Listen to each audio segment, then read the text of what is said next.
a waɗannan fina-finai da kai, wanne fim ne wanda za ka iya cewa ka sha wahala a ciki lokacin da ake ɗaukansa, ka ci bakar wahala a cikinsa?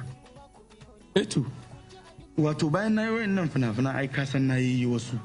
Kuma wannan dai wanda zan iya cewa a tarihi na ba zai goge ba, da yanayin wahalar da na sha, ni ban ma taɓa shan wahala ba tun da na zo industry kamar sa. Wannan fim ɗin da za mu nuna ranar sallah karki manta da ni. Idan na sha wahala, na yi playing roles daban-daban a ciki. Dan na ji lokacin da muka gama shooting din ma sai da wasu irin kuraje suka fito min a fuska saboda yawan makeup. Ka gane, da yawan abubuwa ne, wani irin na ƙara baki sosai. Gaskiya na sha wahala don wallahi akwai inda sai da na yi kuka ma ana shooting din. Kai yanzu za a iya cewa shine fim din da ka fi shan wahala? Gaskiya na sha wahala don har yanzu ina kai.